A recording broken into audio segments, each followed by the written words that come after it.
got a reshifted, kind of shuffled offensive line, and they're a pretty solid unit and kind of got a reputation for certainly for getting after the quarterback. I assume that's the matchup that keeps you up at night. Yeah, and keeps they're you very staying good. a couple hours late. Yeah, you know. Yeah, they're very good, and they've got a lot of talent, a lot of speed. They play. Those guys over there do a good job of got good schemes. Their kids are athletic. Their kids play hard.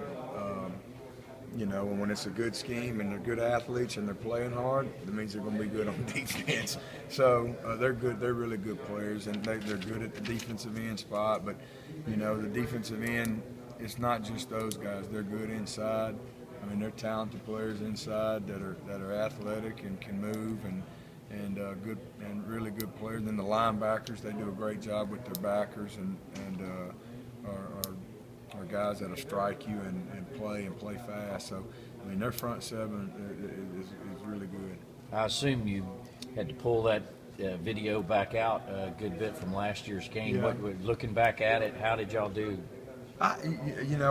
We didn't handle it well. It didn't play as well against them as we would like, and they had a lot to do with that. And they're all back, so that means it's a challenge. So. We've watched it because all those guys are back and the defense coordinator's back. Yeah. So, but yeah, they play with a lot of energy, and they play hard and they play well technique, and the guys. It doesn't take long for the guys to see that and know that they got a big challenge ahead of them. What kind of left tackle is John Fayette for you?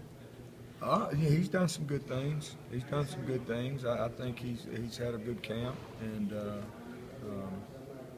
he's practiced hard, and he came in good shape, and he's worked hard all camp.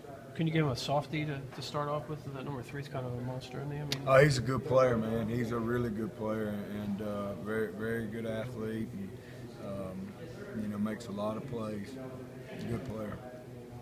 Over at right tackle, Watt Stance was a name we didn't hear much about the last few years, but all of a sudden we're getting some good reports on him. What's he doing differently now than he has in the last year or two? Well, he stayed healthy for 29 days pretty much, or however long camp is. I don't think Watts is. I think he's pretty much been through the whole deal, and that's helped him. And he came in. He's another one that came in good shape, and he's a big guy and not a bad athlete, and so he's had a better camp. Well, freshman Isaiah Wynn, do you expect him to get some meaningful snaps here? I was saying earlier, we're evaluating guys and kind of seeing where guys are at, and we'll keep doing that, week to week. And he's had a good camp, and he's got a ways to go, but he's going to be a good player for us. We'll kind of see what goes on the next 8 or 9 days. So you're not set